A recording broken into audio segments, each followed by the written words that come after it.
Welcome to Through the Trauma podcast. My name is Amber Larkin, published photographer, storytelling expert, visual artist, entrepreneur, speaker, and coach.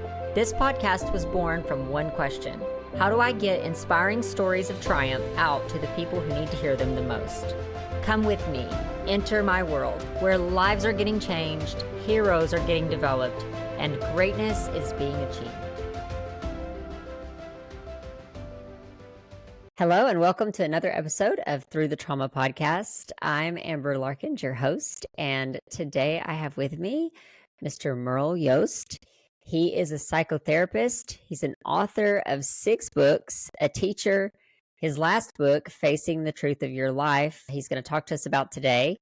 And he's also has a new workshop series that he's going to tell us about, 7 Steps to Powerful Boundaries. He's a private practice therapist for over 30 years, but he specializes in trauma, particularly for men and sexually abused as children, which I feel like this is a topic that we don't talk about nearly enough. So thank you, Merle, for being here with us today. Well, thank you so much for having me on. I look forward to this, and I think it'll be a great conversation. Awesome. So I see that you work with EMDR. I was trained by the founder of EMDR back in 1993. Wow. So I've been doing this a long time, and I go back to the very beginning. And it's a paradigm change in psychotherapy. It really allows us to do healing so much more rapidly, as opposed to years and years and years of working through post-traumatic stress. A session or two can often solve certainly a single incident thing without any problem. So it's a miracle in its own way, and we really needed that because we have so much trauma in the world. I'm a trained Gestalt therapist, so I come to EMDR from a somatic, humanistic perspective. There's one of my favorite sayings is, if you can't feel it, you can't heal it. You have to get into the feeling and you have to move through it. But there's a heaven on the other side. But you have to go through it. And it goes through incredibly fast. So it's not like it's a long drawn out process. But it's really important because I've had so many guys say, well, I don't do feelings. Why is they this? Can't grow. Why do you think this is in our culture? To be a man, you don't have feelings. You're you're just this giant block of solidity, and nothing bothers you, and you just move forward. Women have all the permission to have feelings and to cry and to express their pain and so forth. But men, they're belittled for being girls or being little boys as opposed to being men. So a man is supposed to be strong and tough and all capable of solving all problems immediately without any, whether it's fist or whatever, but to actually be vulnerable and to share their pain and, God forbid, cry in front of other people is really not welcomed. It's frowned upon in many cultures, and unfortunately, it is an essential part of becoming a human. Yeah, that's really bothersome. And I know that it's not the first time that we've touched on this on the podcast, but it's disheartening because you're exactly right. And I feel like culture has done a lot of this in our men and in our boys, where it's like, you're supposed to be strong. You're supposed to be that. It's disheartening, but I'm not, what do you think about like the direction that culture's going now? Do you think there's still a problem, or the gender, like the way gender roles get blurred sometimes, that can be even more detrimental? Well, what I see is a huge split in the world right now. You've got the part that's determined to hold on to this old paradigm at all costs. And then you've got this other group that is trying to move towards more inclusivity and a range of vulnerability and being present in the world. And so that until that clash is resolved, we're going to have this continue. One of the things I often say is that men and women can be in a relationship, but the problem is the socialization of them makes it almost impossible to be in a healthy, long-lasting relationship. Between a And man and so a we woman. have to, yeah, because we have to really address how men and women are both socialized, and how women aren't socialized to be in charge except at home. Men are socialized to be in charge of everything all the time. They never get a day off in another way. Uh, and so, but there's also the lack of feelings versus, and think little boys, from the moment they're born, they're told their job is to take care of their mother. They're never allowed to just be little boys and to grow up and to go through that. They're expected to be little men. And that just does so much harm to their psychosocial development and how they actually are going to become a human being and a real person.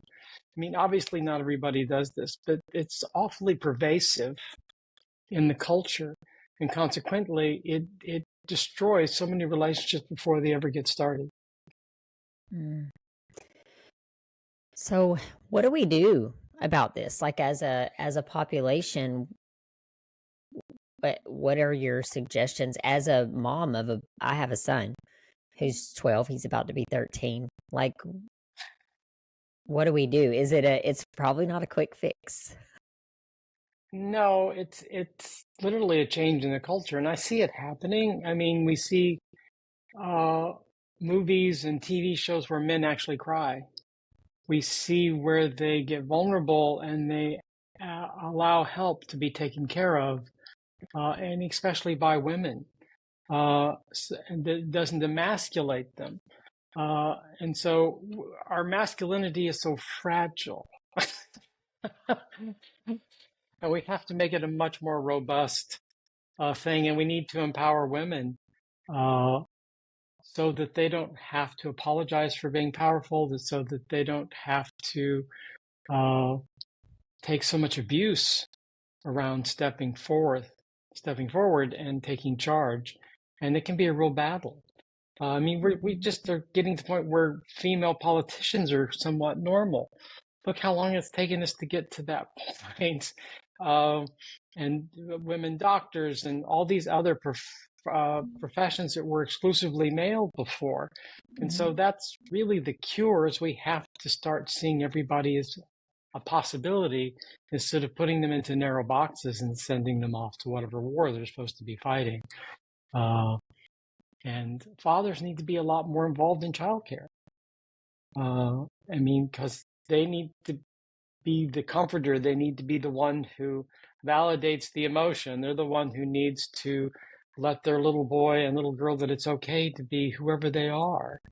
And we have created such tiny boxes that we start putting people in from the moment they take their first breath.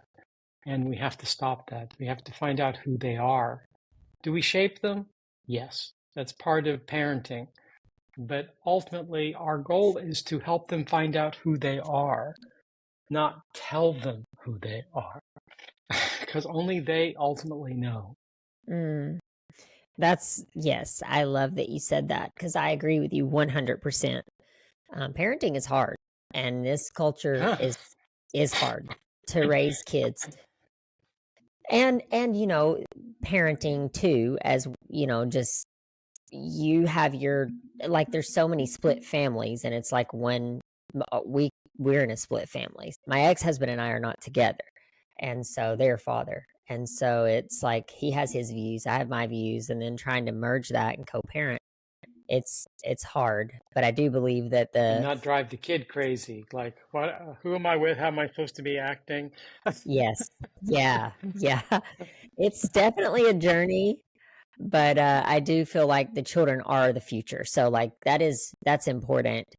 And I know that you have a story. Oh yeah, it's all going to be in my next book. I'm working on my memoir, my seventh book. I was born into a cult. It was organized around my mother's delusion that she was ruler of the world and sitting on the right hand of God. Jesus was on the left. And it was very Christian based. We were raised sort of in the Southern Baptist mentality, but we weren't even really a part of that in some ways because we weren't allowed to have friends. We were told if we told anybody who we really were, we'd all be killed.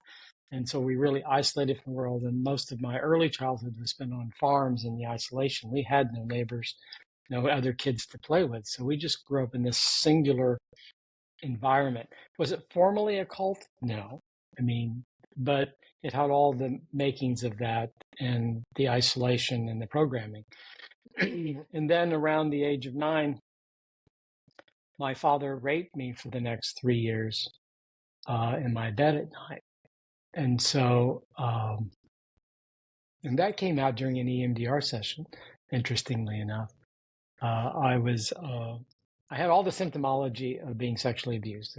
Sexual compulsivity, by the way, is simply a symptom of sexual trauma. It is not an addiction. It's absolute bullshit. It's this puritanical nonsense we have around sexuality. But if somebody is compulsively sexually active, they tell you they're trying to work through trauma from an earlier range. And while virtually we underreport males being sexually abused because it's not acceptable, because if you're a victim, you're no longer a male. And it's very shaming and humiliating because it is to anyone, of course, but being male on top of that makes it even more problematic. So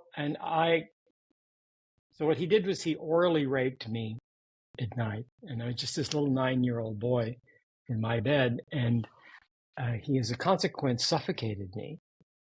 And that's how you lead to dissociation and ultimately occluded memory, because it was so overwhelming and it happened so much that when I would hear his footsteps on the stairwell leading to my bed, I just leave my body after the first time. I was just gone because it just kept happening and over. So I was horribly dissociated. I had all of this mass trauma that didn't make any sense.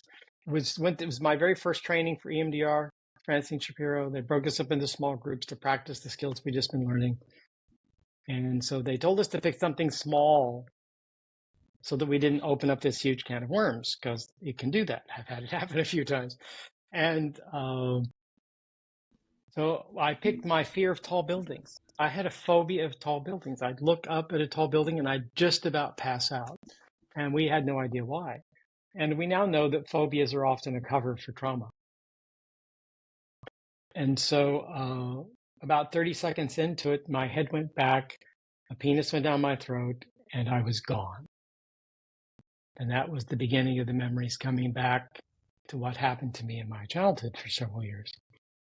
And so that had a profound level of impact on me on every level. The profound dissociation that made it hard to focus on anything or to stay present. And then the sexual trauma, the compulsivity, because I'm also a gay man, and the isolation in the family, all the nonsense that we had to swallow growing up. It was not a particularly fun childhood. And I was reasonably bright and I performed well at school, but the isolation and the trauma really overshadowed my ability to socialize and make connections, because we weren't allowed to talk to people about things going on in our life. And so with all the Christian overlay and all the stuff, it was pretty awful. First of all, I'm so sorry that you had to go through that. It breaks my heart to think of, and it breaks my heart to think of children going through this, like being in such a vulnerable place and being helpless, and that a parent could do this to a child is heartbreaking to me. But also that a child, it's like that's your home. I have a big belief system that home should be a place of comfort. Home should be a place of safety. Home should be a place where Yes. you feel secure there. And if ever you're made to feel like you're not safe in your own home, that's traumatic in and of itself. But I think sexual abuse is probably, I've never experienced sexual abuse myself, but I can say that to me, I think it's heartbreaking because it seems like it's one of the worst. I don't know that, I guess that's an arguable statement because depending on what people have been through, but to to me, it just seems like it's like a domination type thing, like a control type thing, to where you have the abuser, it's like very domineering over the abused. Well, I think that was really the cause of it. I mean, there were two, I don't know how graphic you want me to be here, but there are two things that I think led to it. One is that my older brother was the heir apparent, my mother's love of her life. And so he was going to take over the rule of the universe after she died, I guess. And when he fell out of favor, then I became the heir apparent. I was a lost child up to that point. I have a twin sister who was my father's favorite, and my older brother was my mother's favorite, and I was just sort of wandering around. It actually saved me, I think, in a lot of ways. But when my brother fell out of favor, and I became suddenly the heir apparent, I was also much smarter than both of them, including my father and my brother. And suddenly I was the golden child, and my father and brother always fought for my mother's attention, and then it was the only way my father could dominate. And plus, he wanted oral sex. I mean, you have to understand that my parents discussed their sex life in front of us to some degree, and so we were boundaryless as a family, literally, and particularly sexually. And How old were you when these things? You said you were 9 when the abuse was happening, mm-hmm. but like as far back as you can remember, your parents were having these kinds of conversations, even younger than 9 years old. Yeah, and he was very violent. Everybody was afraid of him. I mean, we were beaten or spanked pretty brutally at times. And also, if he get mad at a pet, he could kill it, or he'd shoot it, or beat it to death.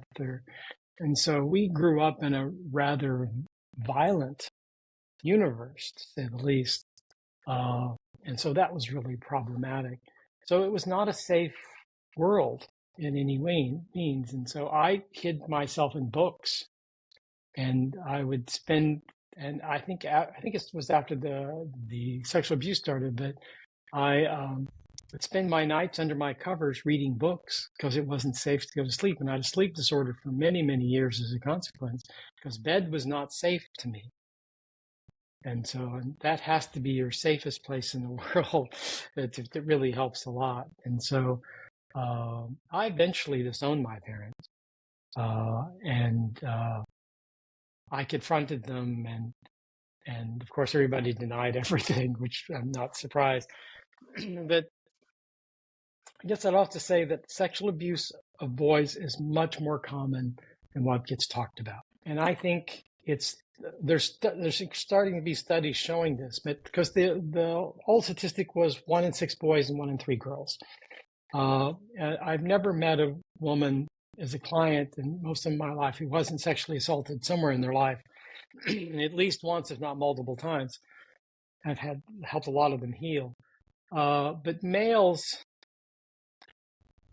to not be able to defend yourself means not being male, even as a little boy.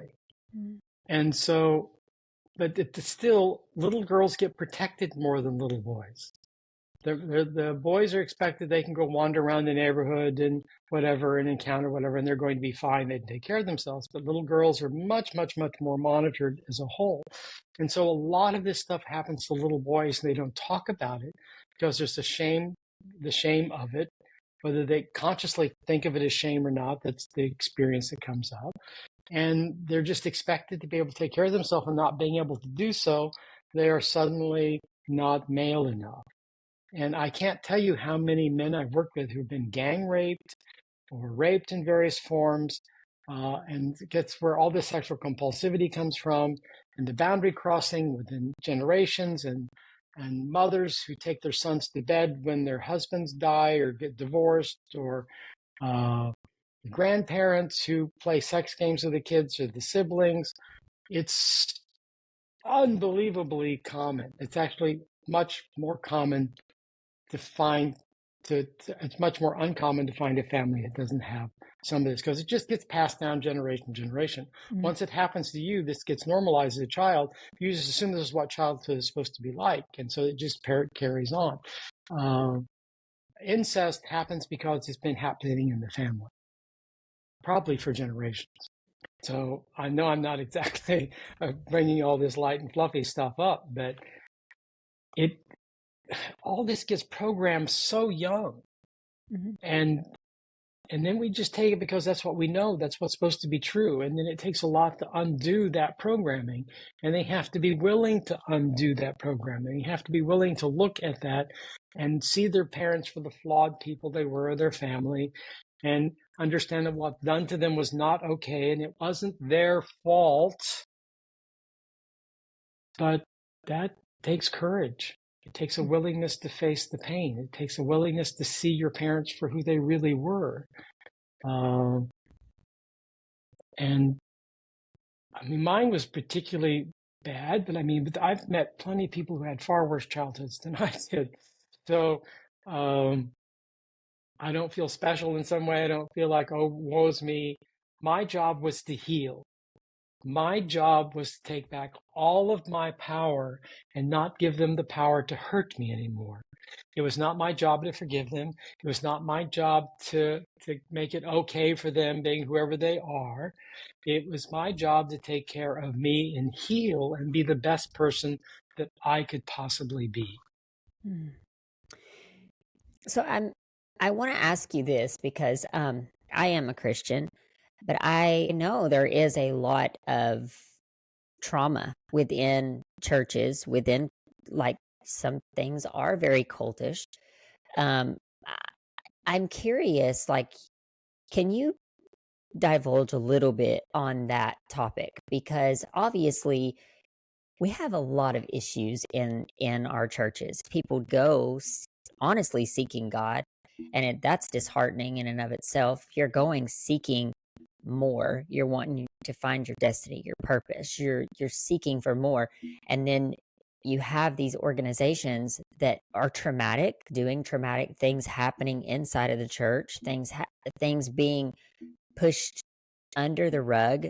They condone this because it's just, no one wants to talk about the hard things. That's one of the things, like you said about the podcast here. I'm like, let's talk about the hard things, because where else is this being discussed? It's a shame, because these are things that should be discussed in organizations that are supposed to help people with trauma, but they're not. And it makes me really angry, especially when I feel like someone's going seeking help, seeking to get better, to grow as a person. And then you have these organizations that are, and I'm not saying they're all like that. You can't classify an entire group, but it happens a lot that we don't talk about that a lot. Well, it comes back to programming. It comes back to especially why people want to be leaders in a church. And all too often it's for the wrong reasons. So I'll do a comparison to in psychotherapy. We often, we're called the wounded healers for a reason. And some people work on their healing and some people don't. And that goes for a therapist too. And a therapist who hasn't done their own work is going to avoid dealing with those particular issues, and maybe doing it for the wrong reasons. Like classically, in my experience, narcissists who become therapists have full practices because they don't challenge people to get into pain, to get into their stuff and heal it, because their task is to make people like them. And so they have this love fest going on, but no healing takes place for their client. But they always make them feel good. They don't criticize them. It's always somebody else's fault. And so they feel wonderful when they're with this person. And so, but I see the same thing happening in churches, that they don't become, from a spiritual perspective of connection to the divine, whatever that is. It's about having power. It's about feeling important. It's about puffing themselves up in some form. And that leads to making some people right and some people wrong, and being controlling and judgmental, which to me is the absolute antithesis of what Christianity was supposed to be. Christianity to me is about, uh, if you want to go back to the Bible, is that Jesus said, love everyone and judge no one. So, and if so, but churches have become, in my experience, certainly growing up in Southern Baptist, it's all about blame. It's all about control. I remember one time, I think I was probably about 13 years old, 14 years old. I was in church, and the minister stopped me in the middle of the aisle at the end of church and said, if I thought my son would turn out like you, I would kill him. Are you Yes. serious? And I didn't even know I was gay at the time. So, I mean, I recognized that looking back, I was clearly attracted to the guys, but I didn't have any words for that. I was too isolated from the world to make sense out of any of this. So, yes. So, I mean, but we see these ministers on TV all the time saying this is good, that's bad, and if you don't believe the way I believe, then you're wrong and you're going to hell and all this other stuff. And so they're not teaching the gospel of Christ, they're teaching the gospel of power and control. Yeah, I don't understand. I truly do not understand how someone can claim to know God, love God, and have everyone has their own sin that they deal with. And it's like, I don't understand how anyone could judge. Judge is like I feel like it's a trigger word almost. A heart of love comes to someone and says, "Hey, let me meet you where you are. You're here. You walked through the doors for a reason. Let me meet you where you are." And I've seen this. I mean, like I I love God. I have a personal relationship with God. I struggle sometimes with organizations that look good on the surface, but they're not really doing the work of God. And it's funny because I tell people, I just had a conversation this last week about the podcast, and they were telling me like, "Oh, you're a Christian. You should turn it into a Christian podcast." And I said, I don't want to turn it into a Christian podcast because it's I love all people. I want people It's to. also limiting your audience. Well, they were telling me to like niche down, which I understand some niching down, but in my heart, I honestly feel like everybody has a different calling, everybody has a different destiny. In my heart, I'm here to help reach out to the world. And if personally, I think sometimes people have to heal from traumas before they can even explore like take yourself for example, like this was a traumatic situation in your life. It was a traumatic time and you had this like it was like very cultish. So it's you didn't find comfort there. It's like everywhere you went, you didn't find comfort. So, and I'm not projecting this onto you, but I'm saying sometimes when that happens to people, it's like a triggering thing where they're like, I don't want anything to do with Christianity. I don't want anything to do with God. I don't want anything to do with that. That whole thing is like, I don't, because it's triggering. And that breaks my heart because I do think there's comfort there.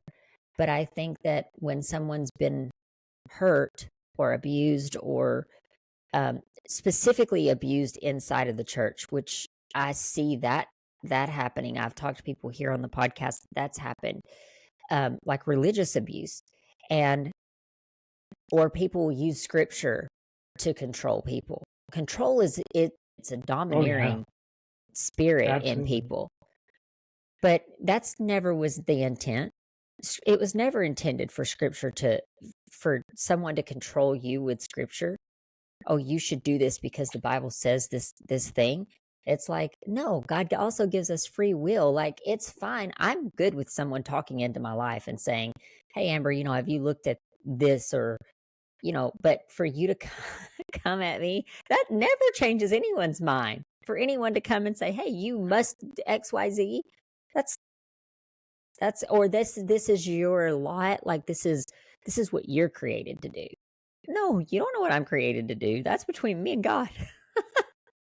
you know I just have a big True. issue with this, and it breaks my heart because I think that people, especially with that type of controlling like spirit, for lack of a better word, it's like they're doing harm and it's hindering people from finding the healing that they really need, which is heartbreaking to me. Yeah, and I found I didn't though I didn't find the divine in the Southern Baptist Church, but I went on my own quest for that. And I have a really profound spiritual connection to the divine. It just doesn't happen to be via Christianity. In the workshop I teach, I set it up so that because it has a spiritual aspect, but it's set up for whatever your spiritual orientation is. It doesn't tell you you have to be one. It's whatever works for you. And I think that's really important. Well, in life, human life is a journey, and we have to look at it as Yes. such. You know, we live in a broken world where things happen to us, unfortunately, and then we're trying to work through those things and get to a place of wholeness. And it's a journey. And then sometimes people can get to a place of healing, and then something else can happen, or those triggers can pop back up years later. But I did want to ask you this because you mentioned this earlier, and I want to expand on this just a little bit. When you started the EMDR, did you not know that you had abuse? Like, had you tucked that so far back? It's completely occluded memory. It means repressed memories. It was just totally gone. But So the I've heard of closest this I would come to happening. that is looking up at a tall building, and then which it was the replication of my father standing over my bed. And so, just tiny little guy. And so he was just massive to me, though he wasn't in reality that big either. But no, I had really repressed it. And so when that came out, I was in therapy, had been for many years at that point. And all of a sudden, a lot of things made a lot more sense. We started putting the pieces together. I can tell you it's one of my favorite stories. My very first therapy session. I was a very strange kid. And I went, when I graduated from high school, I moved in with a couple of guys from my DMLA chapter, or one of them was. And one of them, he said, I think you could use some therapy. And he introduced me to his therapist who I hit it off with really well. And I remember in the very first session, she said, you seem really nervous. Are you afraid of me? And I said, no. She says, what are you afraid of? And I said, what's inside of me? So I knew on some level that there was a lot going underneath there that I couldn't access. And this was the beginning. It was still years later that came out with the EMDR session. Um, but it, but I did a lot of good work until we got to that point, and then it just accelerated what was happening. So I'm grateful for all of it. I mean, I think, okay, I'll say it in this way. I'm a Buddhist. It's not I don't know that I call myself a card-carrying Buddhist, but my basic orientation of looking at the world is from that perspective. I think there's a lot of wisdom there. And as a therapist, or as a Buddhist, I believe that I pre-planned this lifetime, and that everything that was to happen was decided before I was born to give me the experiences I needed to help my soul evolve and to grow. And so, as a therapist, I think I would not be the therapist I became if I had not gone through what I went through and healed it. So, on a certain level, I'm grateful. On another level, I don't blame my dad, but I hold him responsible because he had free will. He didn't have to do that. And so it's not about, I don't hate him. I don't know. I had a lot of anger at him for 5 years. I never understood why I was so angry at him. Suddenly it all made sense. But because in his old age, he turned into this sweet old guy. You didn't even know he was the same person that I grew up with. It was too late for our relationship because I wasn't interested in having that relationship with him. But it was never, I don't, and this is very anti-Christian in one sense, but I don't believe in forgiveness. And the reason is that I think, and I talk about this in my last book, is that forgiveness is, if God forgiving you, quote unquote, is one thing, but asking me as a person to do that and letting go of and giving you absolution for what you did to me doesn't feel right. I think it's your job to make an amends, to apologize, and to heal that. My job is to take back all of my power and no longer give you any power to hurt me any longer. And that includes my anger, all that, because that's, as long as I'm angry at you, I'm still caught in that loop. I have to work through all of that anger and take back all of my power to keep you from having any power over me. Whether you like me, dislike me, if you apologize or not, I'm clear. That's an interesting philosophy. I will say, like, personally, okay, like, I want to forgive people because I don't want that dragging me down. Like, I have to feel I it and let agree. it go. But from a Christian Absolutely. perspective, I do feel like, too, like, there is this element of, we have the Bible teaches we have to ask God for forgiveness. So if we're made in God's image, then shouldn't someone like need to ask me for forgiveness? Now, I take that with a caveat because obviously I want to forgive this person because I don't want to carry that baggage. So I'm release that. I agree with you on that part. Yeah. Yes. But Stop I carrying mean, the baggage. It's not useful. I've heard Christians say this before, like, oh, I don't really have to forgive people if they don't ask for forgiveness. I don't know. Oh, Personally, I have to live my life the way I feel is right, and I feel like I need to forgive people to get rid of it and not harbor that. However, I will say this too. I think that sometimes situations are much worse. And I don't know, like, in your shoes, I've not walked in your shoes, so I can't say that, but I can empathize to the point of I don't know that I could forgive in your shoes. I don't know that I could ever forgive that for someone taking such a vulnerable part of me as a child, and then this sets a child on a trajectory for a lifetime of pain. yep. I don't know that I could forgive another adult knowing that that's happening. Do you see what I'm saying? Like, as just a bystander, I don't know that I I could look at get it. another adult that is doing that to a child and say, "I can forgive you." I think there's some things that are horrendous, and that's one of them. Yeah. I mean, the other problem is that people are so programmed by the Christian perspective is that they think they're obligated to forgive.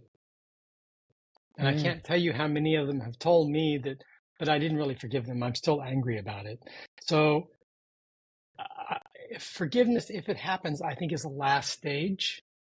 You have to work through the pain. You have to work mhm, through all of the attachment to how things should have been or might have been, and how they've subsequently treated you or not treated you, and go through all that, take back all the pain, express all the rage, all the feeling, all the hurt, so you're not carrying it around anymore. And so whether people forgive or not is up to them.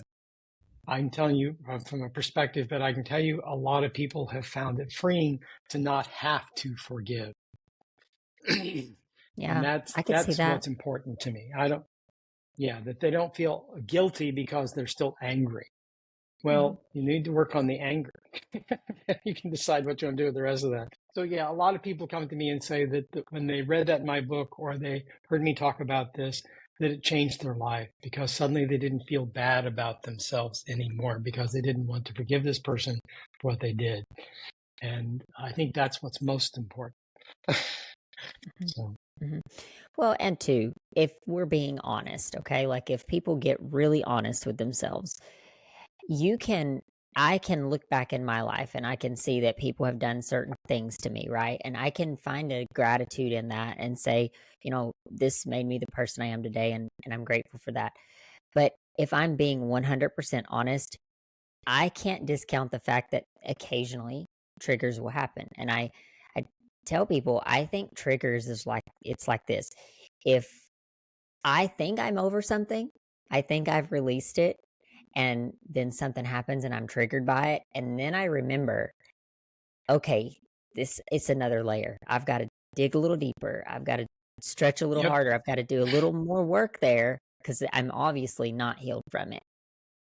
Um, I think that triggers are sometimes like it's an indicator. They're indicators for absolutely. You have more healing Mhm. to do here. You're not done with this. Yeah.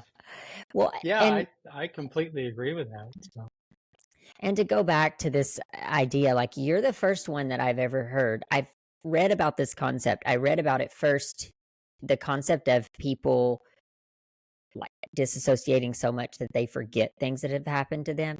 I read about this first in The Body Keeps the Score, that book. I don't know yes, if sure. you read that book. Yeah. Very, very profound book. It comes up a lot here. But I was just like baffled that that could even happen, that someone could just forget. Oh, But then it makes you go back and wonder, like, was there things that happened to me that made me respond and react to certain way? I mean, I'm not saying it has to be abuse, but I'm saying it has. Could there be things in my childhood that were so painful that I disassociated with, that's now shaping yeah. me and molding me into this person that I am today, and and makes me trigger? Because that's the weird thing about triggers. You don't know when they're happening. They happen, and a lot of times people just respond. It's like a quick response, and you're like, "Whoa, where'd that come from?" I don't even know why I got offended by Well, that. yeah, and I think occluded memory is far more common. I mean, the non-clinical word is repressed memories, but the clinical word is occluded memories are far more common. And when people start getting memories of things, they're like, oh my God, how could I have buried all of that? And of course, how could you not have? If you don't have a way of processing it and healing it and doing anything with it in that moment, maybe the safest thing to do is forget it because you have to survive. Mhm. And I had to survive. I was 9 years old. There was nothing I could do, but it utterly changed the whole course of my life uh, Mhm. at that moment. And so, yeah, I didn't hate my dad. I really didn't. He really turned into a sweet old guy. But when I confronted the family about the abuse, and there was just this outrage that I would say such a thing, it's like, okay, yeah, because it just amuses me to say this. They're like, give me a break. So, but it was a weird family. Do you It really think was. do you think that this background, like what happened to you as a child and then growing, like navigating through this in your life journey, has pushed you into being a psychotherapist now?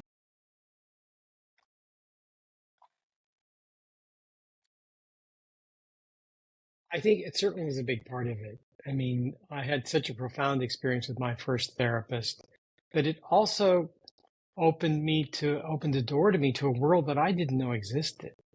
And it just resonated so deeply for me. And people had always come to me for help. I'd always sort of been put into that position, oddly enough. And it just felt like it was so natural. And so I was just finished my bachelor's degree in management, and it was really clear to me that I wanted to go to graduate school and become a therapist. And as I said, I did a 3-year master's, and as I often say, there are more fun ways to be masochistic. This is not it, but it was a really good education, and it really set me up. Plus, I was in therapy the whole time. I did 19 years of my own personal therapy, and the 2 years of the training institute, which was heavy on doing your self work. When I became a psychotherapist, the paradigm has changed. Uh, the goal was to do all the work you could do on yourself so that you wouldn't dump your stuff on your clients. Mhm. And so the real task was healing you.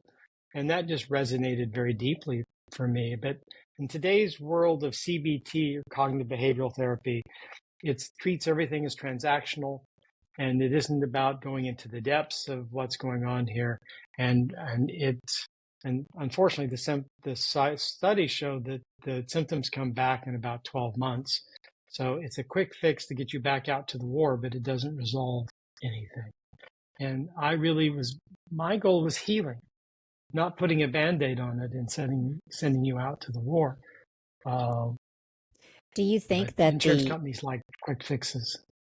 do you think that the therapy that you do now has helped usher in some parts of healing in yourself? Because the reason I ask that is because sometimes people, they find healing in reaching back and helping others through those dark things.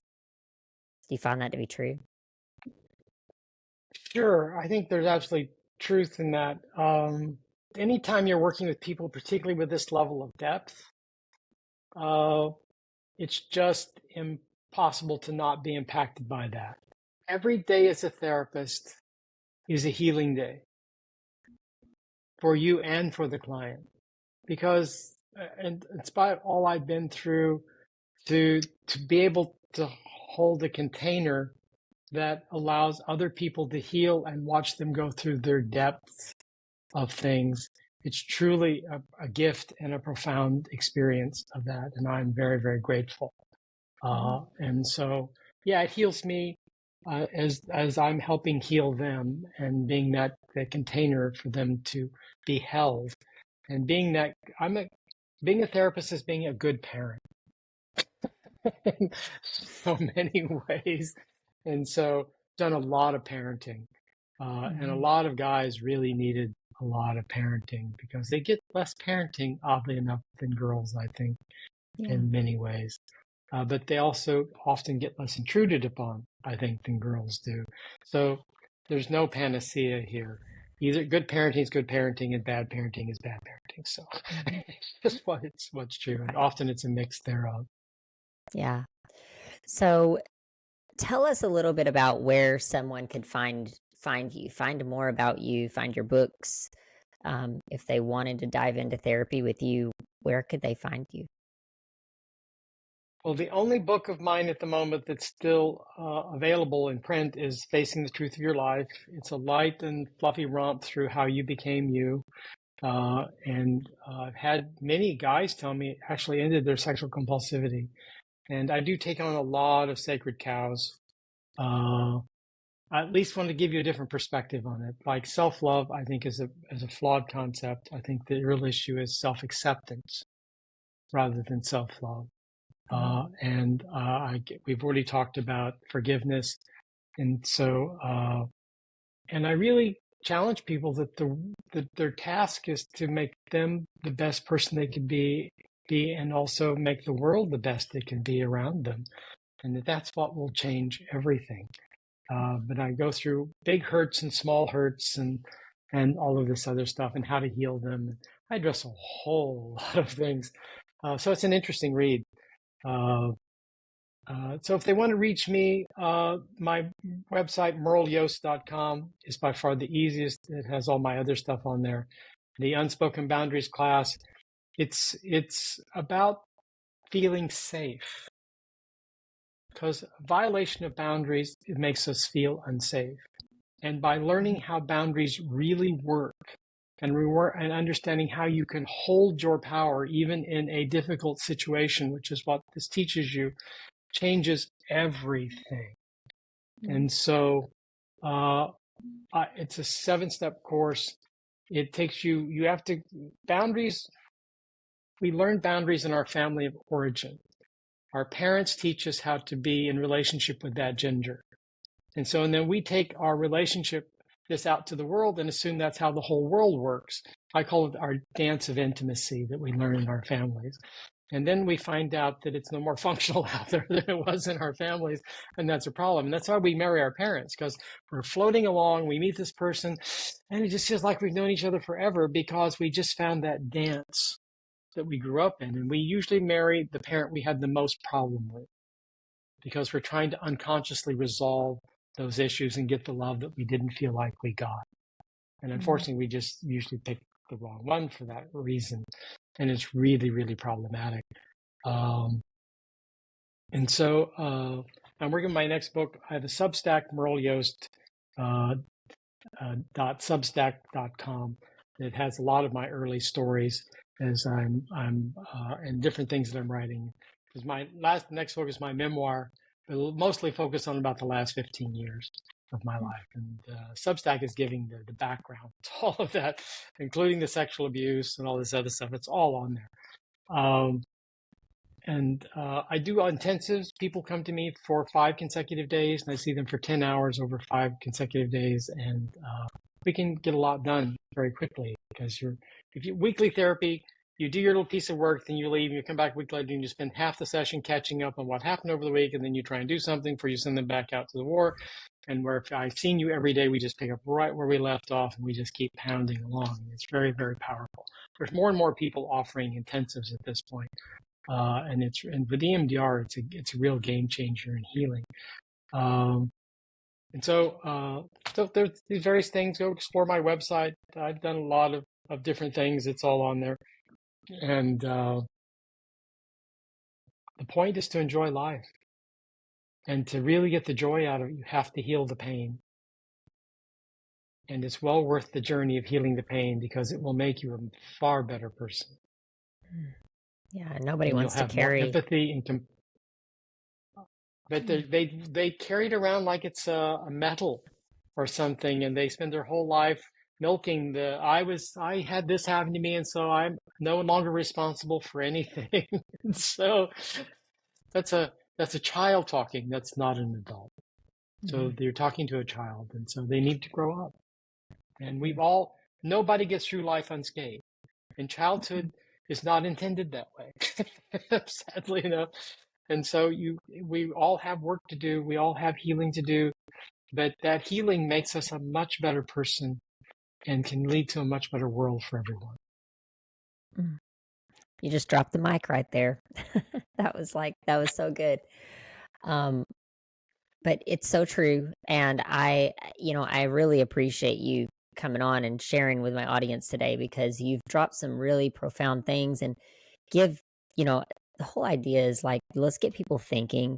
Let's get people because what's the answer to dealing with trauma?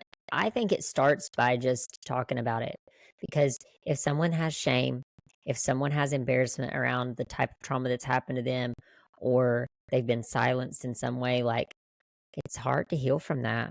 And so I applaud you because you're coming out, you're talking about the hard things, you're making it common to talk about these things, and to other people who are dealing with these types of things and they felt shame about it. Now they can feel like I'm not alone. So I applaud you for your work and what you're doing. Well, thank you so much. And no, you're definitely not alone. There's a lot of us out there, but finding each other and owning that pain and sharing it is actually a healing experience. So it's the beginning of healing. I love it. Well, thank you, Merle, so much for coming on today. And I will have all of his information in the show notes. If you want more information, go to the show notes and check it out. And that'll get you to the links and get you in contact with him as well. So again, thank you so much for all of your knowledge and for sharing with us today. Thank you so much. A pleasure to be here. Thank you for listening to Through the Trauma podcast. If you have found value in this episode or believe in the mission behind what we are doing, please subscribe so that you never miss any future episodes. Also, be sure to check out our transformation project at transformationthroughtraumaproject.com, where we help inspirational stories get heard on a larger scale through multiple platforms. If you know someone who can benefit from this episode, please share it with them. Until next time.